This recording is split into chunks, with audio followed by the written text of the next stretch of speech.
Hello students, welcome to Hiba Max.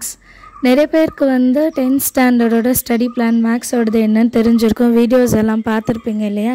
So other சப்ஜெக்ட்ஸ்க்கான videos கேட்டுட்ருக்கீங்க. நான் முடிஞ்ச அளவுக்கு இந்த வீக் நான் அப்லோட் பார்க்குறேன்னு சொல்லியிருந்தேன். என்னென்னா இப்போ என்னோடய பசங்களுக்கு சம்மர் ஹாலிடே இருக்கிறனால நாங்கள் கொஞ்சம் வெளியே வந்திருக்கோம். இங்கே இருந்துட்டு என்னால் ரெக்கார்ட் பண்ண முடியாது. ஸோ ஜஸ்ட் உங்களுக்கு ஒரு சில விஷயம் சொல்லணும்னு நினச்சி அதை மட்டும் நான் சொல்லிடுறேன். என்னென்னா ஸ்டடி பிளானோட வீடியோட கமெண்ட்டில் வந்து ஒருத்தவங்க கேட்டிருந்தாங்க, நீங்கள் சொன்ன பிளான் எல்லாம் ஓகே, நான் அதை ஃபாலோ பண்ணுறேன், பட் என்னால் கான்சென்ட்ரேட் பண்ணி படிக்க முடியல, படிக்கிறதுக்கு ரொம்ப நேரம் என்னால் உட்கார முடியல, நான் என்ன பண்ணுறது அப்படின்னு கேட்டிருந்தாங்க. அது ரொம்பவே ஒரு முக்கியமான ஒரு கேள்வி. என்னென்னா 9th வந்து இவ்வளோ கஷ்டப்பட்டு படிச்சிருக்க மாட்டோம். ஒரு சிலவங்க 9th நல்ல கவனமாக படிச்சிருப்பாங்க, இது மார்க் எடுக்கணும் அப்படின்னு சொல்லிட்டு ஹார்ட் ஒர்க் பண்ணியிருப்பாங்க.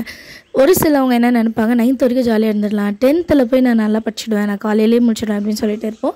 பட் அது ஸ்டார்டிங்கில் எப்போவுமே கொஞ்சம் கஷ்டமாக தான் இருக்கும். சரிங்களா?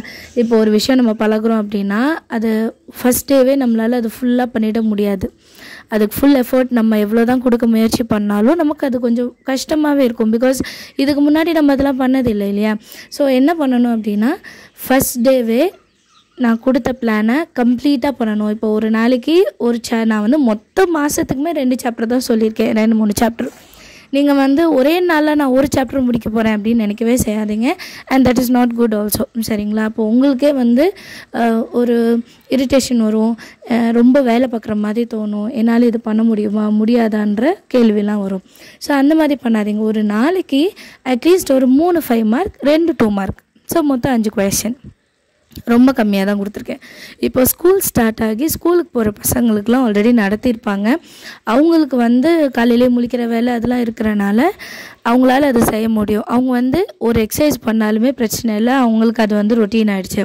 இப்போ தான் நீங்கள் ஸ்டார்ட் பண்ணுறீங்க, நான் மே மந்த்லேருந்து தான் ஸ்டார்ட் பண்ணணும்னு நினைக்கிறேன், ஆனால் என்னால் பண்ண முடியலன்னு நினைக்கிறவங்க ஃபஸ்ட்டு வந்து கொஞ்சம் கொஞ்சமாக ஸ்டார்ட் பண்ணுங்கள். ஒரு 5 சம்ஸ்லேருந்து ஸ்டார்ட் பண்ணுங்கள். போக போக உங்களுக்கு இன்ட்ரெஸ்ட் ஆகும்.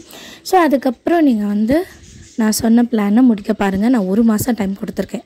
எதையுமே எப்போவுமே அவசரமாக நிறைய முடிக்கணுன்ட்டு நினைக்காதீங்க. அது சயின்ஸாக இருந்தாலும் சரி, மேக்ஸாக இருந்தாலும் சரி, நீங்கள் பொறுமையாக செய்யும்போது உங்களுக்கே அந்த இன்க்ரீஸ் தெரியும், எவ்வளோ நேரம் நீங்கள் படிக்கிறீங்க அப்படின்ட்டு. அண்ட் எல்லாத்துக்கும் மேலே முக்கியமான விஷயம் என்னென்னா அதை பிடிச்சு படிக்கணும். சரிங்களா? நான் படிக்கணுமே, 10th மார்க் எடுக்கணுமேன்னு பண்ணாதீங்க. ஒரு இன்ட்ரெஸ்ட்டோடு பண்ணுங்கள். அது நீங்கள் ஒரு 5 சம்ஸ் பார்த்தாலும் சரி, இல்லை நீங்கள் நிறைய சம்ஸ் பார்த்தாலும் சரி, ஒரு இன்ட்ரெஸ்ட்டோடு படிக்கும்போது உங்களுக்கு வந்து அது கஷ்டமாக தெரியாது.